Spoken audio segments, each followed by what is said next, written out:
ময়দা যেহেতুও শরীরের জন্য খুব একটা উপকারী নয়, তাই কিছুটা ময়দা আর কিছুটা আটার মিশ্রণ করে সেটাকে আমি জল দিয়ে মেখে এরকম একটা দলা বানিয়ে নিয়েছিলাম।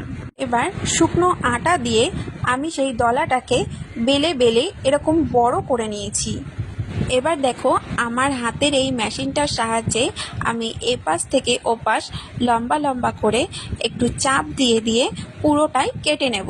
এরপরে একটা একটা করে টান দিলেই দেখো চাউমিনের মতন বেরিয়ে আসছে। যেহেতু আমার বর মশাই বাইরের কেনা খাবার পছন্দ করেন না, তাছাড়া আমি আমার লিটল বেবির গুড হেলথের কথা সর্বদাই চিন্তা করি। ওকেও আমি কখনোই বাইরের খাবার অ্যালাউ করি না। আমি সবটাই নিজে হাতে প্রস্তুত করে ওকে খাওয়াই। এদিকে গরম জল ফুটিয়ে তাতে কিছুটা তেল দিয়ে আমার হাতে তৈরি করা পিসগুলোকে ভালো করে ফুটিয়ে নিলাম। জলে তেল দেওয়ার ফলে টুকরোগুলো একে অপরের সাথে জড়িয়ে যাবে না। অন্যদিকে আমি পেঁয়াজ, টমেটো আর বিলাতি ধনেপাতা কুচিয়ে রেডি করে নিলাম। বিলাতি ধনেপাতা দিলাম কারণ এটা আমার বাড়িতেই রয়েছে। কড়াই গরম করে ও তেল গরম করে পেঁয়াজ কুচিগুলো একটু ভালো করে ভেজে নেব। প্রথমে পেঁয়াজ ভাজা তাড়াতাড়ি হওয়ার জন্য সামান্য লবণ দিয়ে নিলে পেঁয়াজটা তাড়াতাড়ি ভাজা হয়ে যায়, তাই আমি একটু লবণ দিয়ে নেব। পেঁয়াজটা লাল লাল হয়ে আসতেই আমি টমেটো কুচি আর ধনেপাতা কুচিটা এর মধ্যেই দিয়ে দেব এবং ভালো করে এর সাথে মিশিয়ে নাড়াচাড়া করে সেটাও একটু ভেজে নেব।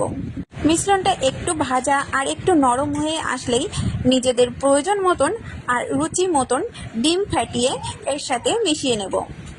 আমি আমার প্রয়োজন মতন 2টো ডিম অ্যাড করে নিচ্ছি। আমি যেহেতু চাউমিনটাকে বেশি রিচ করব না, তাই এই অল্প তেলের মধ্যেই সব কিছু একসাথে মিশিয়ে সেটাকে ভেজে নেওয়ার চেষ্টা করব। কারণ অতিরিক্ত তেলও আমাদের স্বাস্থ্যের জন্য উপকারী নয়। তাই রান্নায় যতটা তেল প্রয়োজন আমি সাধারণত তার থেকে সবসময় কম তেল দিয়েই রান্নার চেষ্টা করি। অতিরিক্ত তেল খেলে শরীরে কোলেস্টেরলের মাত্রা বেড়ে যায়, এতে হৃদরোগের ঝুঁকিও অনেকটা বেড়ে যায়। আগের মিশ্রণের সাথে ডিমের মিশ্রণটা মিশে গিয়ে একটু সুন্দর ভাজা ভাজা হয়ে গেলেই আমি সেদ্ধ করা ওই টুকরোগুলো এর সাথে ভালো করে মিশিয়ে নেব। এই সময়তেই নিজেদের প্রয়োজন আর স্বাদ মতন লবণ আর হলুদটাও মিশিয়ে দিতে হবে। সব কিছুর মিশ্রণ যাতে একইভাবে ভাজা হয় সেই জন্য অনবরত নাড়াচাড়া কিন্তু করতেই হবে। দেখো, আমার চাউমিন কিন্তু পুরোপুরি রেডি। আমি ওপরে শসা কুচি ছড়িয়ে দেব আর এর ওপরেই আমি লঙ্কার কুচি ছড়িয়ে দেব, কারণ লঙ্কাটা আমি আগে দিইনি, যেহেতু আমার বাড়িতে ছোট ছোট বাচ্চা রয়েছে। যদি তোমাদের বাড়িতে সবাই লঙ্কা খাওয়ার উপযুক্ত হয় তাহলে তোমরা লঙ্কাটা পেঁয়াজ ভাজার সময় যোগ করে দিতে পারো। স্বাদ বাড়ানোর জন্য আমি একটু লেবুর রস মিশিয়ে নিলাম। আপনার পরিবার আর আপনার শিশুকে কী ধরনের খাবার পরিবেশন করা হচ্ছে তা যদি আপনার হাতেই নিয়ন্ত্রিত থাকে না, তাহলে তাদের সুস্থতা আর সঠিক বিকাশ সবটাই কিন্তু ঠিকঠাক থাকবে।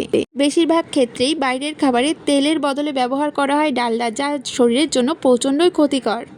লবণ, চিনি বা অন্যান্য মশলার পরিমাণ সঠিকভাবে দেওয়া হয় না, দেওয়া হয় শুধুমাত্র স্বাদ বাড়ানোর জন্য। সেটা কিন্তু স্বাস্থ্যের জন্য সবসময় সঠিক হয় না। এভাবে বাড়িতেই সুস্বাদু খাবার তৈরি করে দিলে শিশুর কিন্তু বাইরের খাবারের প্রতি চাহিদা অনেকটাই কমে যাবে আর পুষ্টিটাও ঠিকঠাক মতন পেয়ে যাবে। বাইরের খাবারে কিন্তু অনেক সময় ব্যাকটেরিয়া, ভাইরাস থাকে, যা খাওয়ার মাধ্যমে শিশু বা বাড়ির লোক কিন্তু অসুস্থ হয়ে যেতে পারে। আর এভাবে নিজের হাতে বাড়িতে খাবার তৈরি করলে তার কিন্তু কোনো চান্সই থাকে না। খেতেও ইয়াম্মি লাগে আর শরীরটাও থাকে ফিট। আর সবচেয়ে বড় কথা, আমি যেটা বিশ্বাস করি সেটা হলো ছোট্ট শিশুদের ভিত করা হয় এই ছোট্টবেলাতেই। এই সময়টাতে তাদের খাবার দাবারের প্রতি বিশেষ নজর রাখা উচিত, বিশেষ যত্ন নেওয়া উচিত। বাইরের খাবার কিন্তু সেই যত্ন আর নজর দিয়ে তৈরি হয় না। ভিতটা যদি শক্তপোক্ত হয় না, তাহলে কিন্তু আর কোনো ভাইরাস, কোনো ব্যাকটেরিয়াই সেইভাবে কাবু করতে পারে না। তাই ভিতটা সঠিকভাবে গড়ে নেওয়ার জন্য অবশ্যই উচিত বাইরের খাবার বাদ দিয়ে ঘরে সুষম খাবার তৈরি করে সেগুলো শিশুকে দেওয়া। এই সমস্ত ঘরোয়া খাবারে শিশুকে সবসময় উৎসাহিত করা উচিত। ধন্যবাদ বন্ধুরা।